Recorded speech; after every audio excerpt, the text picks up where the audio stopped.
Cyberabad police commissioner గా Stephen Ravindra ఇటీవలే బాధ్యతలు స్వీకరించారు. ఇప్పటికే పలు కీలక కేసులు, ఆపరేషన్లు సక్సెస్ఫుల్ గా నిర్వహించిన వ్యక్తిగా పేరుంది. ఈ నేపథ్యంలో స్టీఫెన్ రవీంద్ర కెరీర్ విషయాన్ని పరిశీలిస్తే స్టీఫెన్ రవీంద్ర అసలు పేరు ముత్యాల స్టీఫెన్ రవీంద్ర.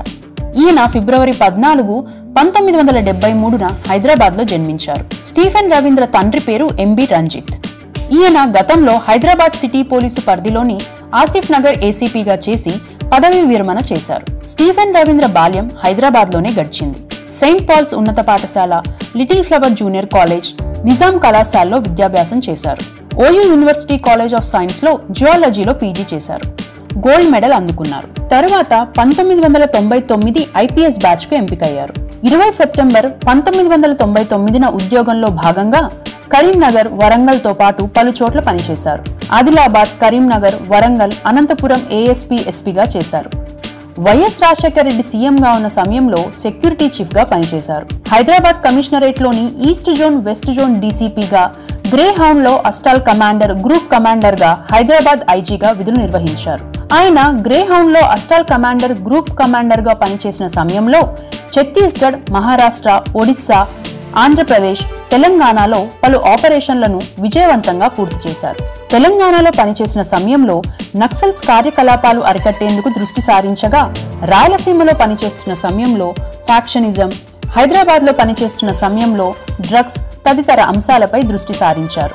ఐపీఎస్ గా శిక్షణ పూర్తయ్యాక వరంగల్లో పనిచేస్తున్న సమయంలో అక్కడ ఐజీగా ప్రస్తుత ఏపీ డీజీపీ గౌతమ్ సవాంగ్ పనిచేస్తున్నారు. డీజీపీగా స్వరంజిత్ సేన్ ఉన్నారు. అప్పట్లో మావోయిస్టు కార్యకలాపాలు ఎక్కువగా ఉన్న నేపథ్యంలో పలు ఆపరేషన్లు నిర్వహించారు. కూంబింగ్ ఆపరేషన్ల ద్వారా నక్సల్స్ ఏరివేత కార్యకలాపాలను ముమ్మరం చేశారు. హైదరాబాద్ లో ఈస్ట్ జోన్, వెస్ట్ జోన్ డీసీపీగా పనిచేస్తున్న సమయంలో డ్రగ్స్ రాకెట్ ను పట్టుకున్నారు.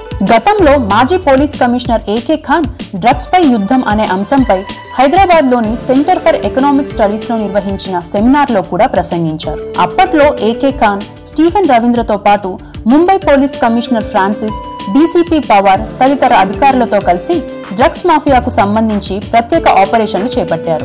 ఇక అగ్ని ప్రమాదంలో చిక్కుకున్న 61 మంది రోగుల ప్రాణాలను కాపాడడంలో కీలక పాత్ర పోషించిన రవీంద్రకు కేంద్రం నుంచి పథకం కూడా లభించింది. తీవ్రవాద వ్యతిరేక కార్యకలాపాల్లో చురుగ్గా పాల్గొన్నందుకు కేంద్రం నుంచి గ్యాలంటరీ మెడల్ లభించింది. 2005లో గ్యాలంటరీ మెడల్, 2011లో ప్రధానమంత్రి లైఫ్ సేవింగ్ మెడల్, 2016లో Indian police medal, Antarik Suraksha Seva లాంటి పథకాలు అందుకున్నారు. ఇతర విషయాలకు వస్తే 2009, 2013 మధ్యకాలంలో హైదరాబాద్ లో పనిచేసిన సమయంలో స్టీఫెన్ రవీంద్ర కొన్ని విమర్శలు ఎదుర్కొన్నారు. ఆయన డీసీపీగా ఉన్న ఈస్ట్ జోన్ పరిధిలోనే ఉస్మానియా క్యాంపస్ ఉండడంతో అక్కడ విద్యార్థుల ఆందోళనపై ఉక్కుపాదం మోపారని అప్పట్లో విమర్శలు వచ్చాయి. ఉస్మానియా యూనివర్సిటీలోకి వెళ్లి లాఠీ చార్జి చేశారని పలువురు ఉద్యమకారులు విమర్శించారు. అప్పట్లో ఎమ్మెల్యే హరీష్ రావు స్టీఫెన్ రవీంద్రపై సంచలన వ్యాఖ్యలు చేశారు. ఈ వ్యాఖ్యలపై ఐపీఎస్ అధికారుల సంఘం కూడా ఖండించింది. విధుల నిర్వహణకు అడ్డంకి కల్పించినందుకు గాను హరీష్ రావుపై కేసు నమోదైంది. రాష్ట్ర విభజన తరువాత కొన్నాళ్లకు ఏపీ క్యాడర్ కు వెళ్తారని వార్తలు వచ్చాయి. వైఎస్ జగన్ ఏపీ సీఎం అయ్యాక తన సన్నిహితుడైన స్టీఫెన్ రవీంద్రను ఏపీ ఇంటెలిజెన్స్ చీఫ్ గా నియమించనున్నారని కూడా వార్తలు పబ్లిష్ అయ్యాయి. ఇందుకు గాను జగన్ కేంద్రం అనుమతి కోరినట్టు కూడా ప్రచారం జరిగింది. అయితే స్టీఫెన్ రవీంద్ర తెలంగాణలోనే కొనసాగుతున్నారు.